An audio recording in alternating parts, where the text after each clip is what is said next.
Welcome into Locked On Knicks. Alex Wolfe and Gavin Schall here, and the draft. It's in the it's in the rearview mirror. We're done with that already. It's already time to start looking towards free agency, just a few days away. And Gavin, there have been some big reports about one Jalen Brunson being linked to the Knicks. Yeah, Mark Stein reporting the Knicks are interested in offering Jalen Brunson a 4-year, $100 million offer. Jake Fisher of Bleacher Report has noted that the offer could get up to 4 years, $110 million. And there's some reason to believe beyond just money, Jalen Brunson is very intrigued with what the New York Knicks have to offer. Should he be? Should they be? We'll get into it all and much more on free agency. All the latest right now on Locked On Knicks. You are Locked On Knicks, your daily New York Knicks podcast, part of the Locked On Podcast Network, your team every day.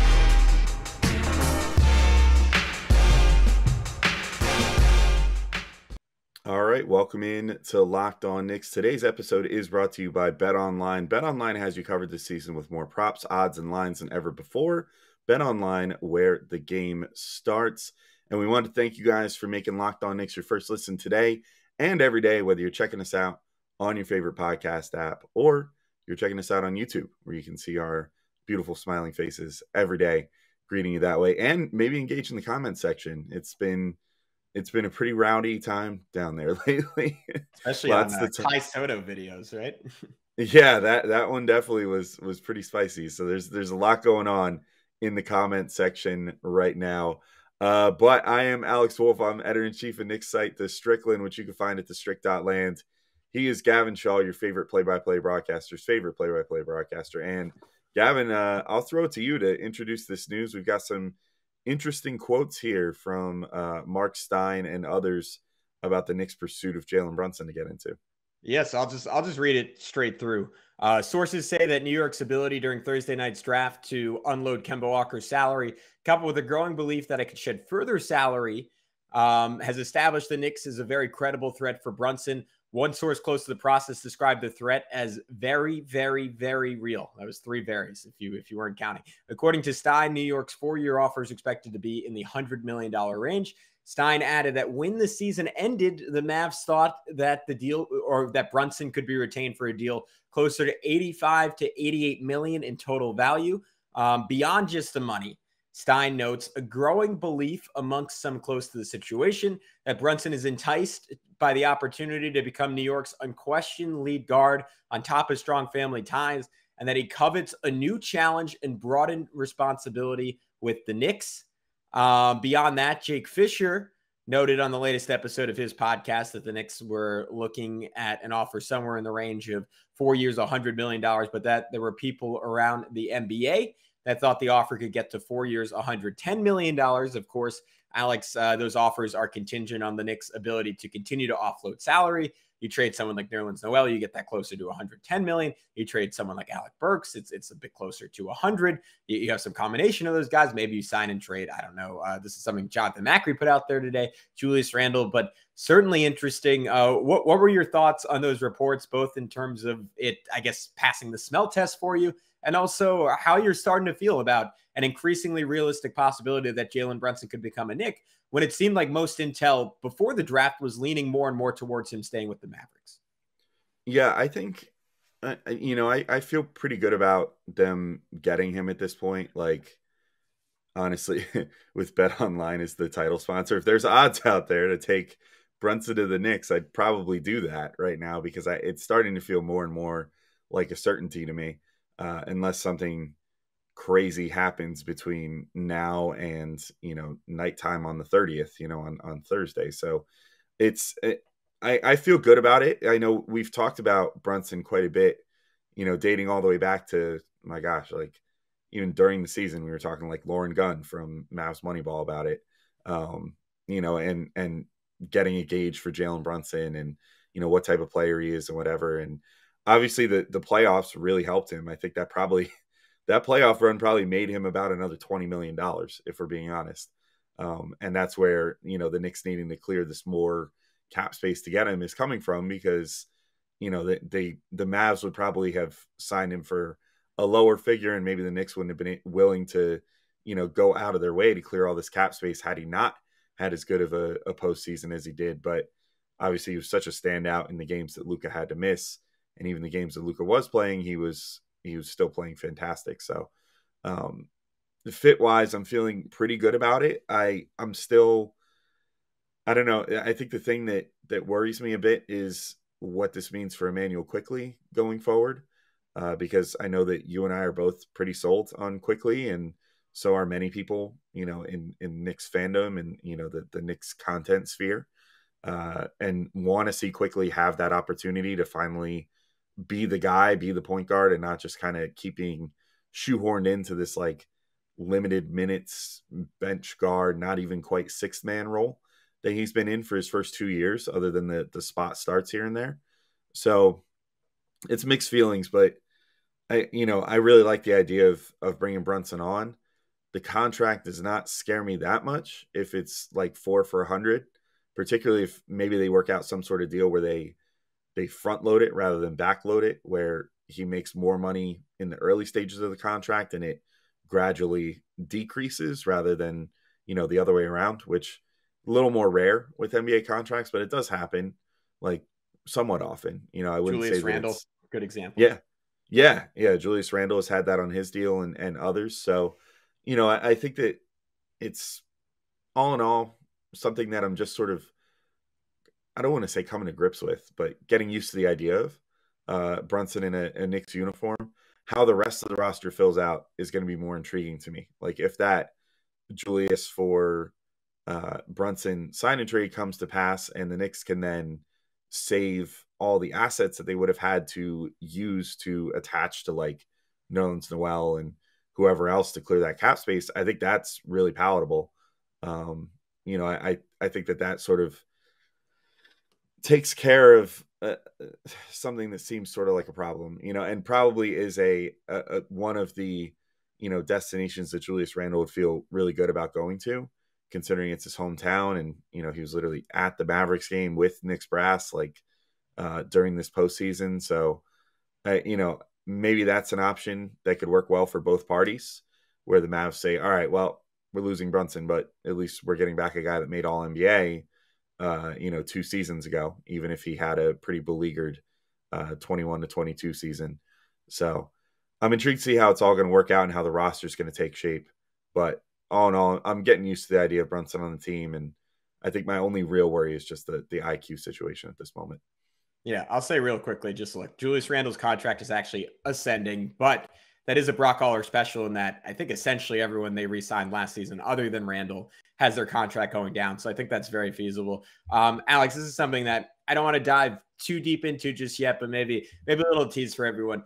I think this is where it really hurts you, not to fixate on this, that you didn't play Immanuel Quickley big minutes for all of last season, right? Because for all you know, you have a guy who, and this is a stretch to say, because Jalen Brunson is dropping, what was it, over the first 3 games of the Jazz series, like 32, 5, and 5. Like, this is a guy who has had monster production in the playoffs. To compare Immanuel Quickley to him at this point is a little ridiculous.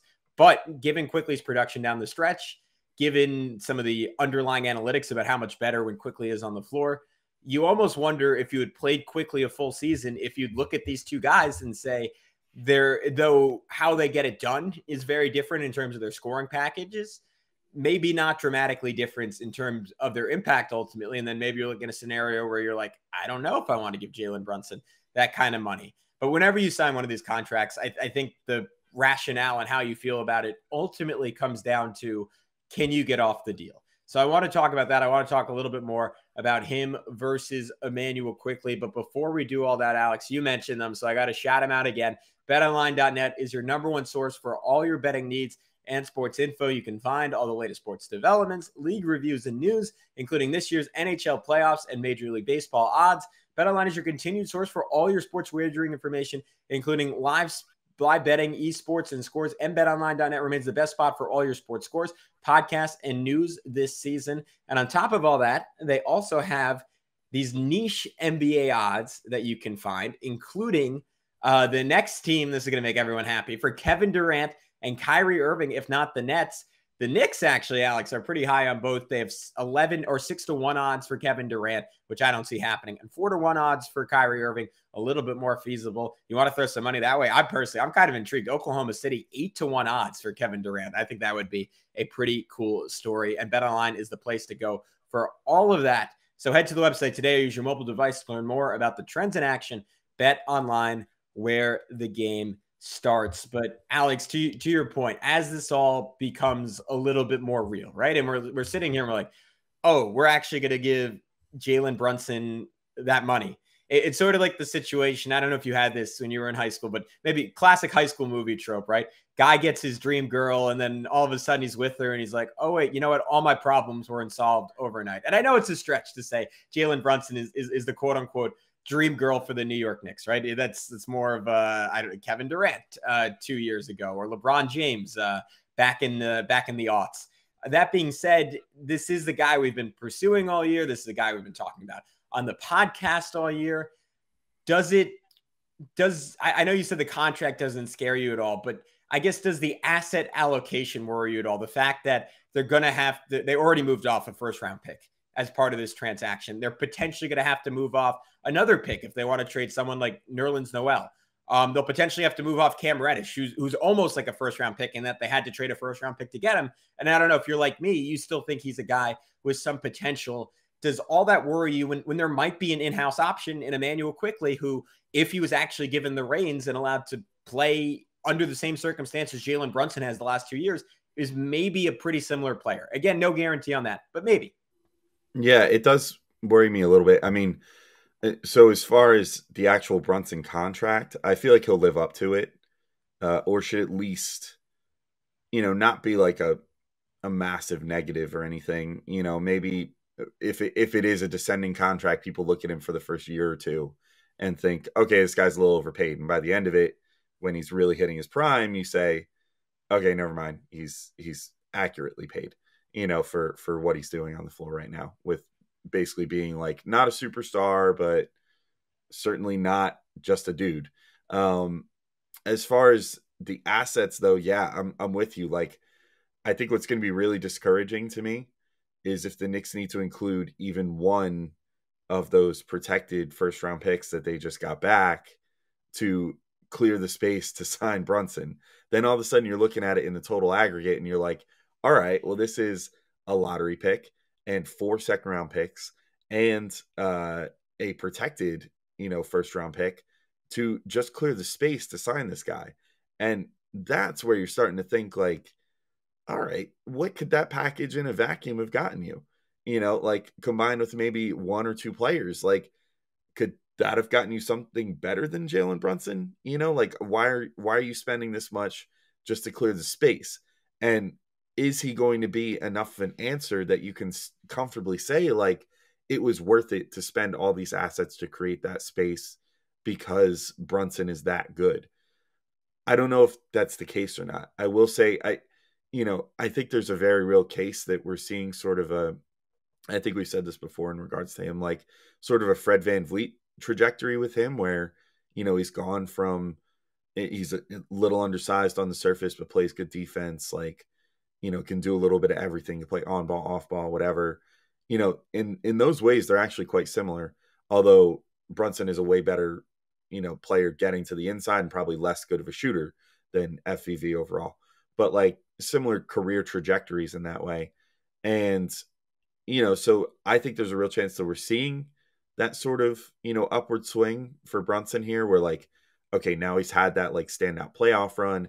The confidence is there. He wants this new challenge with the Knicks, and he's going to be empowered to be a real driving force of this offense.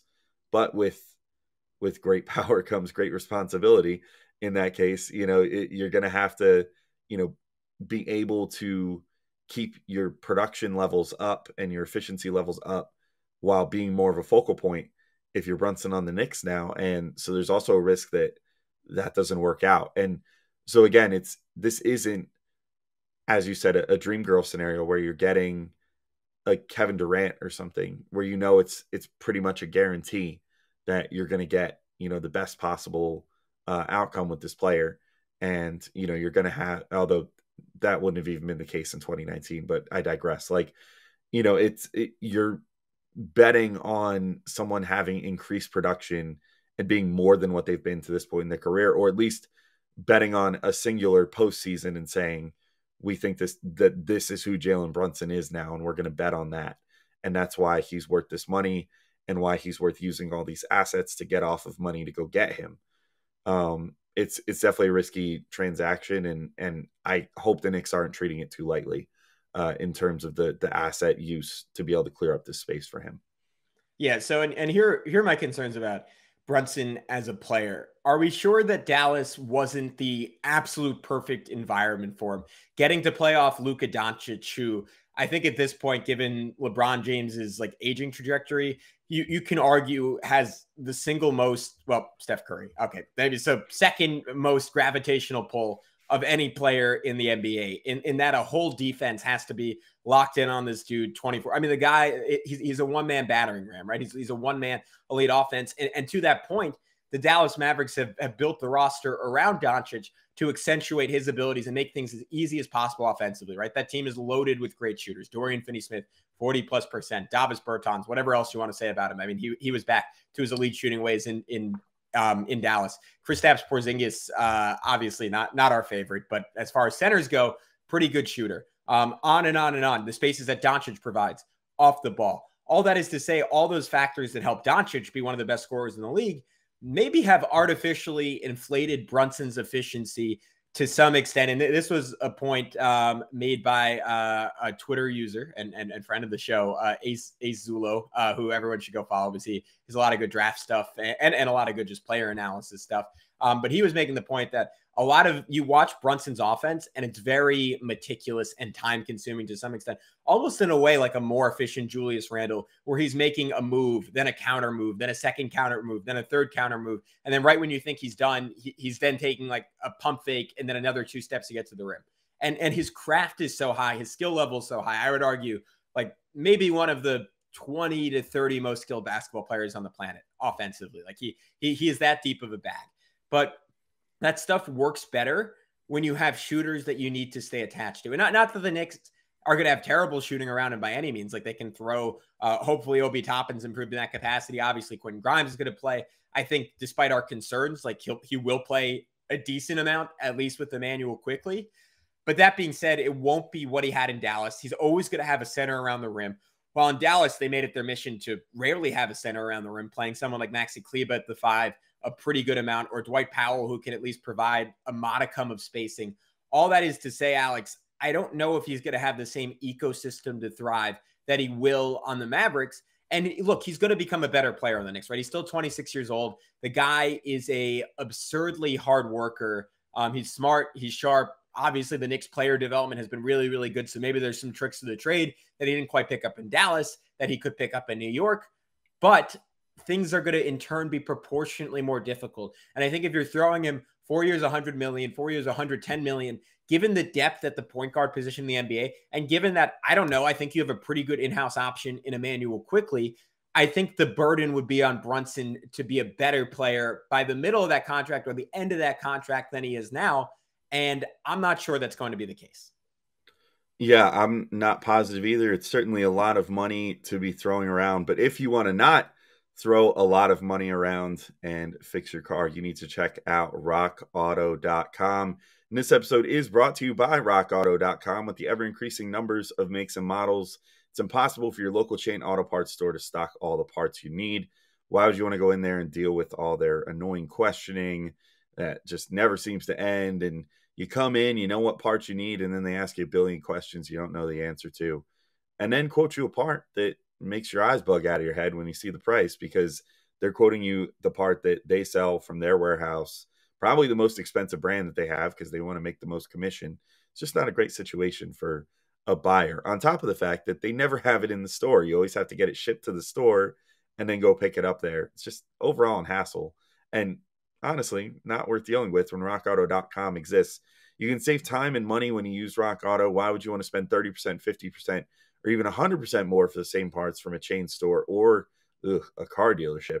For example, if you need to fix the family van, a Honda Odyssey fuel pump is $353 from a chain store and just $216 from rockauto.com.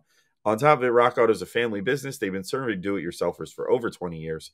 So you know they're going to take care of you, and they're not going to charge you more just because you're a do-it-yourselfer instead of a professional mechanic, which those chain stores, by the way, will do.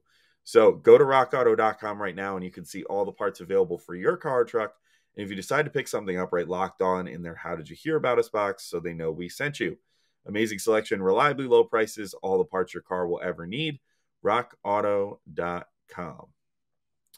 All right, so to respond to what you ended the last segment with there, Gavin, I think I'm sort of with you. Like, I wonder if there might be almost a Julius Randle effect to what happens to Brunson with this contract, where, I mean, it's going to be a lot of pressure. The Knicks will be signing him to be, if not the top option, a top option on this team. And we already saw that happen with Randle, right? Where he came in, he was the big prize acquisition for the Knicks in 2019 and had a tough 2019-20 season and cited that and was very honest about it in his breakout 2021, then gets paid again this past offseason, and all of a sudden has another year where it seemed like the pressure got to him. And, it was tough for him to live up to being the highest paid player on the Knicks. Well, I mean, newsflash, like if the Knicks get this deal done, even if they don't move Randle and even if their plan is to keep Randle going forward, Jalen Brunson's about to become the highest paid player on the Knicks potentially. Like if he gets a deal, let's say it's the Jake Fisher reported one where it goes up to potentially like 4 years, $110 million. That's an average value of $27.5 million a season. That will make him the highest paid player on the team. Short of I think Randall's still ahead of him, right? Because this is 4 years, $117 million. Randall's had incentives built in, so okay. I think for the moment it would make Brunson higher paid, but either way, and obviously I don't think Randle hit any of his incentives last year, so that number has probably gone down. There should have been some disincentives in there. That would have helped things. Yeah. So I mean, if it hits that high, Brunson will be the highest paid player. Either way, he'll be one of the two highest paid players on the team, even with Randle. I think that puts a lot of pressure on him, and to be like the point guard that the Knicks are signing, I mean, that's a lot. And to your point, yeah, I do think he would need to show some improvement and prove more that this postseason is the Jalen Brunson that we're going to see going forward, more so than even like the player he was during the regular season, which was honestly a great player, but probably a guy more that would get paid in the range like what Dallas was thinking, which was like, whatever, like 4 years, 80 to 88 million, something like that, like low 20 million a season, versus, being closer to a max player, or at least a somewhat max player for what his max would be. So yeah, I have my worries about it. It's going to be interesting to see unfold. I'm really curious how the team building is going to go from here, like what the next move is going to be after that. What do you do to make life easier on Brunson? How do you use your exceptions to, fill out the roster? What's going to happen with Mitchell Robinson? Are they going to re-sign him? Which there's been some back and forth reporting about that as well. I think the chances of the Knicks re-signing him probably got quite a bit better when Detroit and wound up trading for Jalen Duren in the draft, because that would have been a potential suitor for him. But I don't think that's going to necessarily happen now because they just invested a draft pick, ironically, that they got from the Knicks into Jalen Duren, which would mean probably not going after Mitchell Robinson. So little 4D chess by Leon there, I guess.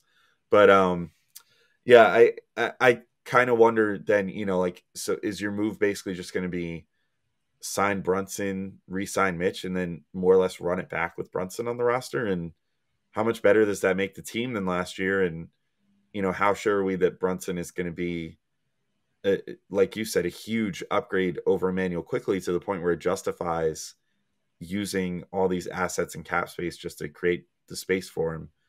I have no doubt Brunson's going to be a good player wherever he ends up, whether it's the Knicks or the Mavs. But unfortunately, because of the bidding war that has now emerged, no matter where he ends up, it's going to be a pressure cooker. Like it's going to be, well, I shouldn't say no matter where. If he goes back to Dallas and he's just super high paid, he's still behind Luka Doncic.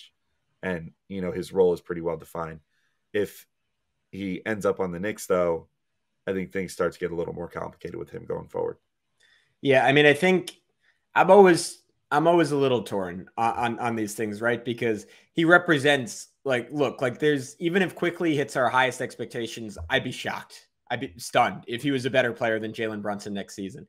Brunson at 26 is where I want Quickley to be at 26, ideally, right? Like 4 years down the line from now. He's already the dude is established. He's a bona fide, ridiculous NBA scorer, despite being stocky and maybe 6 feet tall.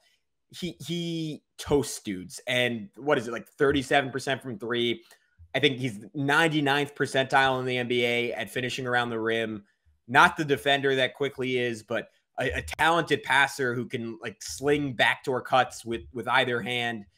Just craft on craft on craft. The guy makes you better right away. The question is, what is the Knicks' motivation to get a bit better, right? Are we talking about, this is a conversation we always have, but it's worth having again, given this news. Are we talking about continued NBA purgatory here? Are we going to be the 6th seed and lose in the first round every year in 5 or 6 games? There has to be a follow-up move. And Alex, I think if I can speak for the fan base, I don't know if I have that right, but I'm going to try. I think people are a little nervous now coming out of the draft, where it's reasonable to ask, is there a coherent plan here? I mean, Cam Reddish to me represents that idea in one player. This is a guy you gave up a first-round pick for without having a long conversation with your head coach. Hey, if we get this dude and we sacrifice what in the modern NBA is a very significant asset to go get him, are you going to play this guy at the very least 20 minutes a game? And the answer was pretty much no. There was clearly not a lot of communication. There wasn't any kind of streamlined organizational thinking. And if you don't have that, you're not going anywhere as a franchise, because all the best teams in the league are there not only because they have brilliant guys both on the bench and in the front office, but because everyone is moving in the same direction. And this Reddish thing, where now maybe they're going to deal him just to have room for Brunson, is looking more and more like a situation where everyone had different thoughts and no one communicated that. And in turn, they go and get Brunson. It's the logical next step if your goal is seemingly the goal of every Knicks general manager for the last 2 decades, which is, I just need to keep my job. I just need to find a way to keep my job. But if the goal is, again, what is the move that is going to make the New York Knicks the best team possible 3, 4, or 5 years from now, I continue to question whether that long-term thinking is there. And I would love to be proven completely wrong on that, because, again, I think we both agree that this front office has done a lot of stuff right. And as much as last summer didn't work out, I've said this again and again, I feel weird ripping them for it, because at the time we were all on the same page. Things were looking good. It seemed like it made a whole lot of sense to add more offense and more shooting. It didn't work out. And the question is, I mean, what makes a good general manager? Look, every GM makes really, really substantial mistakes at some point in their tenure. It's how do you rebound from those mistakes? And the first round of that, where the Knicks moved off the 11th pick in the draft, didn't look very good. I think if it's paying Jalen Brunson $110 million to cover everything up, again, you're doing that assuming that this guy is going to be, at the very least, in the mix for all-star games year in and year out.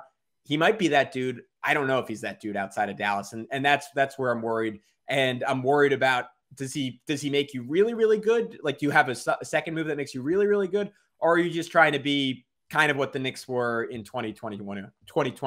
Sorry. Yeah, and to your point, like, some of his numbers, I just looked them up on Clean the Glass when you said it, so I was curious. Like, at the rim shooting, 92nd percentile last year, 93rd percentile this year. His short mid-range game, 93rd percentile last year, 91st this year. His long mid-range shot, 75th percentile last year, 80th percentile this year.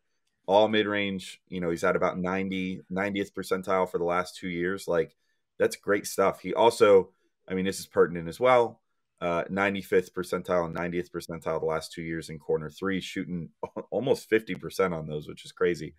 But like non-corner threes, not quite as good. So as I'm reading all that off, like, what does that sound like? It sort of sounds like some of the areas that RJ Barrett and Julius Randle like to occupy, particularly Julius Randle.